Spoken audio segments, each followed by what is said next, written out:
how work Jackie always wears really sensible shoes? My stepmother interrupted him, her voice breathless and about 3 octaves higher than it would normally have been, her eyes glittering with promise. There was a thought bubble above her head that seemed to say, I'm doing it. I'm really doing it. We're having the talk. Sometimes, when a woman loves another woman who isn't her husband,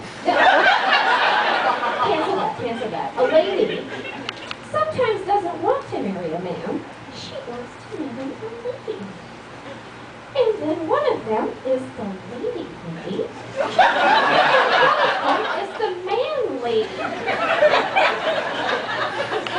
Tennis players are different sometimes. Also, lady field hockey players sometimes don't like boys. I mean, they like boys, but they don't like boys. Oh my gosh.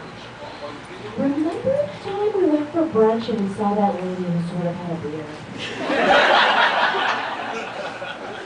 I was mortified and looked over at my girlfriend to see if this was all registering with her, but she was too busy daydreaming to notice the runaway train that was thundering through the motel room. She hadn't spoken a single word to any of the adults so far on the trip, and even when she occasionally spoke to me, it was in such an eerily quiet town that only a 9-year-old girl or a dog could hear it. I'm pretty sure that Bob and Donna thought she was a deaf mute, albeit one who could miraculously sense the vacuum seal and a can of Pringles from a mile away.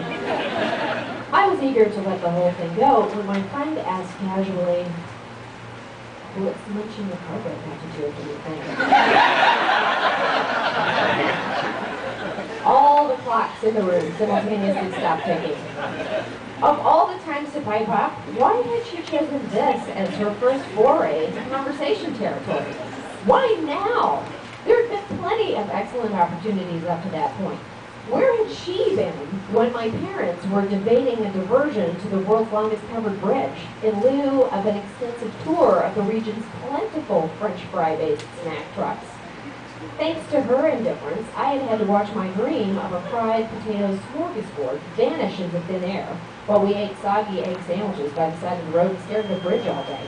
I would remember this.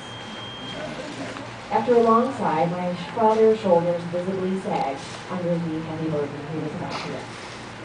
Desperate not to scar us for life or encourage us to pursue alternative lifestyle choices, my parents knew they were in the shit. This was it, the heart of darkness. They were about to explain the fundamentals of lesbian sex to 2 impressionable 9-year-olds, and had to do it in such a way that minimal information would be supplied, but no further questions were asked. There was no going back until the job was done. But first, as a prelude, they would have to explain the regular facts of life to put everything in the proper context. My father was as red in the face as if he had just swallowed a scorpion ring, stinging inside his throat. It was partially from having to explain sensitive material to us, but mostly from having to do so with the knowledge that he was missing precious television time. My stepmother appeared to have inhaled the contents of a helium balloon, her voice so thin and so high that, like my girlfriend's, it was barely audible to human ears. And women want to make a baby. They make love. Which is to say that the man's penis goes into the lady's vagina. And he basically, lays an egg inside of her that becomes a baby eventually. My father chimed in helpfully. But when 2 ladies want to make love, it's like 2 donuts bumping up against each other. And then they munch each other's roses.